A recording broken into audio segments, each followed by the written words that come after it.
Greetings and salutations, everyone. This is Swedish Jeff, and I hope everyone is doing well. Today is my birthday, and I am turning 39 today. And I got to tell you that I'm looking forward to my last year in my 30s. And if you believe that, you're wrong. I'm 52. Thank you. I know I don't look like it. Many days I do not feel like it. There are some days I do. But yes, today I am 52. Today is my birthday, and just trying to take it easy today. And I wanted to make this video not to talk about me, but to talk about 1985, because on this day in 1985 is when the NFL season began. And I just recently got the 1985 season on APBA football and played the reimagined Super Bowl between the Miami Dolphins and the Chicago Bears. And I posted that video recap yesterday, and it was nothing short of an epic. And it's the first game I've played with the 1985 set. And not only was it an overtime game, but a double overtime game in the Super Bowl, no less.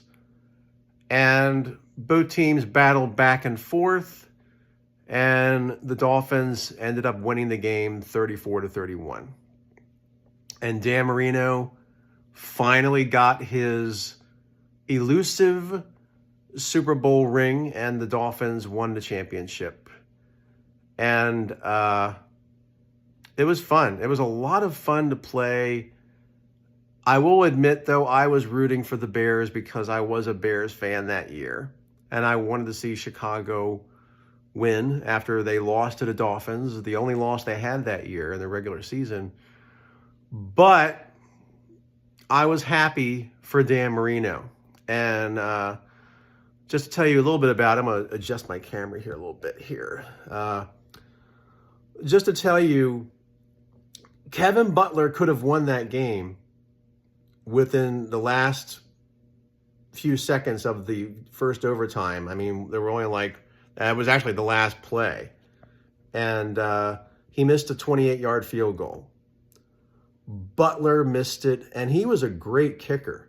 And he was actually the #1 scorer that year in the NFL, his first season, and he missed a 28-yard field goal. And the Dolphins won the kickoff in double overtime, and I can just picture Dan Marino just having this attitude of, we're winning this effing game. We're winning this effing game right now. And he just took it on his shoulders as if, with all the determination that we are going to win this game.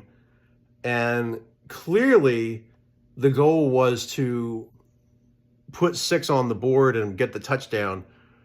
But the Bears defense stopped them at the 10-yard line. And the Dolphins got the field goal from Fuad Rivez. And that was a 27-yard field goal. And I'm playing this, and I'm saying to myself, if he misses this field goal, I will fall out of my chair. Not this one here, but I will fall out of my chair where I was playing the football game. As it turned out, he made the field goal, and the Dolphins were victorious. And it was so much fun to play. And to go back to 1985, which that season, and the football season, it actually started last week. Or earlier this week, I should say. But in 1985, this was the first week of football. And it also happened to be my birthday. I was 13 then. And little did we know that it would be such a historical season for the Chicago Bears, and they would go on this great run. And it was so much fun playing, when you're playing the APBA games, the baseball and the football, especially the more that you play them, and I'm sure that other people have talked about this, I know they have, I'm going to go sit this down here, is you really develop there's a flow. And I guess it's kind of similar to like when you're working out or you're exercising, and when you start getting into a rhythm, you just start to get into a routine and everything just kind of flows together. And that's what happens when you start playing APBA, is it just starts to flow. And that's what's happening with the football game and the baseball game, is that I've noticed that the time, it doesn't take as long to play as it did when I first started playing it, where the games would be anywhere between 3 and 4 hours. Now it's probably 2.5 hours to 3 hours. And it's not like I'm rushing it, trying to get it over with quickly. I'm playing at a normal pace, and I actually stopped at halftime the other day because I had some other stuff going on. Came back to finish the second half yesterday, and was able to complete that game. But the more I play it, for all of you out there who are new to APBA and maybe struggling with it, because in the beginning it is time consuming when you first start playing it, and you got to get the lineups together and you're trying to learn the rules and all that stuff. And this is just with the basic game, by the way, not the master game. It does take time, but it's like anything, the more you practice and the more you keep at something, the better you will get. If you really are passionate about it and you really like it and enjoy it, then you will get better. And similar to the baseball game, and I actually started playing a couple games from the 1987 season, and I played the Reds and the Expos. The Reds won, which they did win in real life, and now I was playing the Dodgers and the Astros, and the Astros, they have Mike Scott on the mound versus Oral Hershiser. The Astros were winning. Dave Smith actually blew the save, so now it's a tie game in the bottom of the ninth, and the Astros are coming up to bat. But I still have my 81 project going on, and what I've done, and I'm going to do another video on this to illustrate what I'm doing, is I'm going to Baseball Reference, and I go to the particular season and the team that I want from that season. It gives you an option where you can export the statistics, the batting statistics, the fielding statistics, and the pitching, and you can actually export that into an Excel spreadsheet. And it will give you all of the stats for that particular season. And you can save it to your hard drive, to your desktop, whatever. And for example, with 1981, because that season wasn't completed, I'm just adding in the statistics for the games that never got played. And I'm telling you, it is uncanny how realistic the game is, the baseball game and the football game. But how the stats are coming out, even with a small sample of the games, it is still pretty amazing how everything is coming out. Very realistic. Better than I had expected. And so I'm going back with 81, and now with 87 is playing those games, and and I'm actually starting from opening day with 87, and going to see what happens with that. What I eventually would like to do is to start the 1985 NFL season, especially because it did actually begin on September 8th of 1985, and now with a new season starting, and to see if the Bears are able to go 15-1, and to see if the Dolphins really do end up in the Super Bowl, or will it be the New England Patriots again? There's a lot of, I remember 85 a lot better than I remember 1981.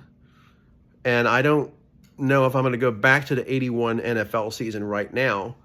I definitely want to finish the baseball season. But with 85, that was the season that I really wanted to get earlier this year, and it wasn't available. So I got 81. I don't want to say like, well, I settled for 81, but I really wanted 81. And I really wanted to play that NFC Championship game between the 49ers and the Cowboys. And eventually I wanted to do the Chargers and the Dolphins, the epic in Miami game, and play that one. But I haven't gotten to that one yet.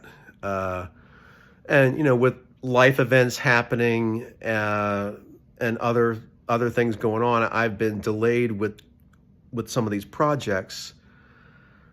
But now hopefully things are starting to get back to normal, quote unquote normal, and I can get back into the swing of things, and no pun intended, and try to get my schedule back on track again, because I really would like to do that. And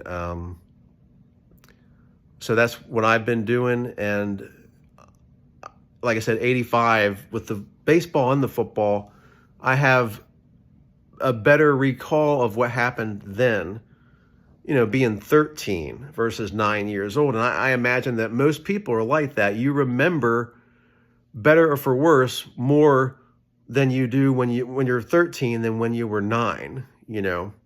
And 1981 was a great year for me personally. You know, I have wonderful memories from that time, my childhood. But then 85, that's when I had a better understanding of sports and baseball and football in terms of strategies.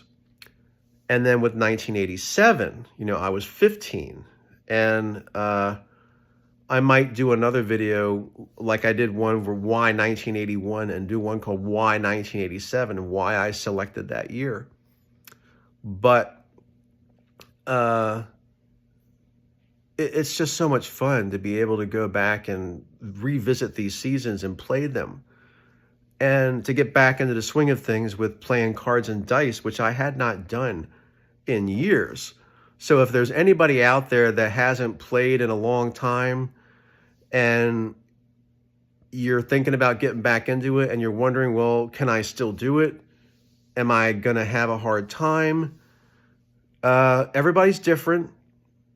But if there's any encouragement I can give, is I don't want to use that cliche as, well, it's just like learning how to ride a bike again, or it's like learning you don't forget how to swim. I would say that it's kind of like that, though. But I mean, once you've done it, and once you start slow and don't try to do too much, and eventually, you know, you'll get back into the rhythm and you'll feel that flow.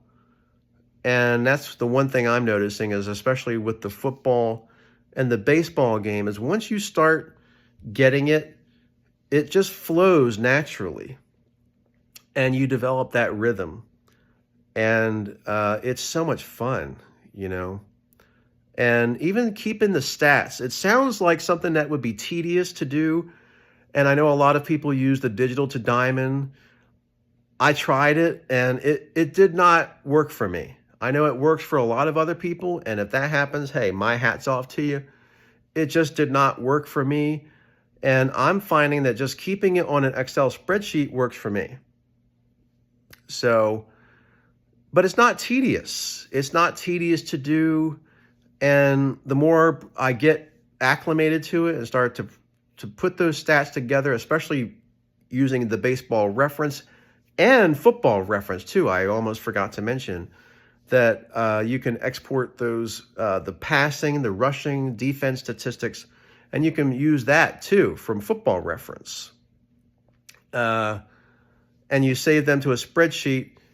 It really makes your job a lot easier. You just got to put the stats in there, and there are also some great calculators you can use online. You can do a search for, and I can post links to this in the future, but like there's an on-base percentage calculator, a slugging percentage calculator, I'm sure they have some for football too, but you can look up a lot of stuff. So there are a lot of tools out there at your disposal that you can use online. It's one of the advantages of having the internet that we did not have back in the day, and we can do that now. So keeping statistics is something I actually thought was going to be tedious. It was like, wow, am I going to be able to just write all this stuff down and keep track of it? How am I going to do that? But I'm able to do it. It does take some time, but it's not like it's a labor. It's a labor of love. And if you enjoy doing it and if you're passionate about it, it'll be fun. If you don't like it, and if you're just a casual fan, then you're probably not going to like it. Then this game's not for you. This hobby's not for you. But if you love it, you will enjoy it. Take care.